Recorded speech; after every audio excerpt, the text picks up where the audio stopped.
ایک طوطا طوطی کا گزر ایک ویرانے سے ہوا۔ ویرانہ دیکھ کر طوطی نے طوطے سے کہا، کس قدر ویران گاؤں ہے؟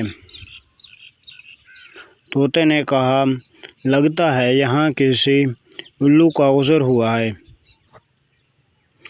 جس وقت طوطا طوطی باتیں کر رہے تھے، عین اسی وقت ایک الو بھی وہاں سے گزر رہا تھا۔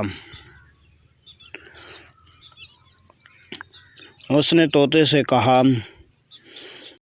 اس نے طوطے کی بات سنی اور وہاں روک کر ان سے مخاطب ہو کر بولا، تم لوگ اس گاؤں میں مسافر لگتے ہو، آج رات تم لوگ میرے مہمان بن جاؤ، میرے ساتھ کھانا کھاؤ۔ الو کی محبت بھری دعوت سے طوطے کا جوڑا انکار نہ کر سکا اور انہوں نے الو کی دعوت قبول کر لی۔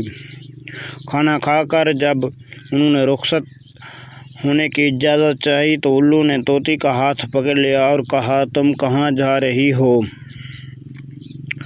طوطی پریشان ہو کر بولی، کوئی پوچھنے کی بات ہے؟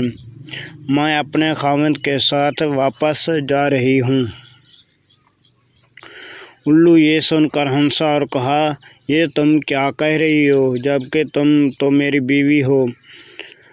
اس پہ طوطا طوطی الو جھپٹ پڑے اور گرما گرمی شروع ہو گئی۔ دونوں میں جب بحث و تکرار زیادہ بڑھا تو الو نے طوطے کے سامنے ایک تجویز پیش کی کہ ایسا کرتے ہیں کہ ہم دونوں عدالت چلتے ہیں، اپنا مقدمہ قاضی کے سامنے پیش کرتے ہیں، قاضی جو فیصلہ کرے وہ ہمیں قبول ہوگا۔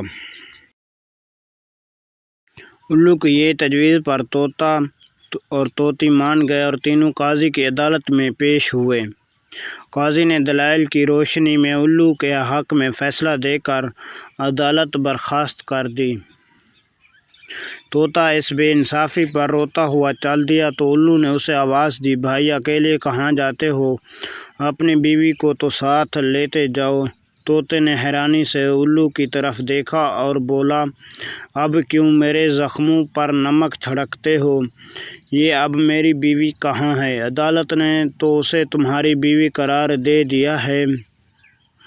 الو طوطے کی بات سن کر نرمی سے بولا، نہیں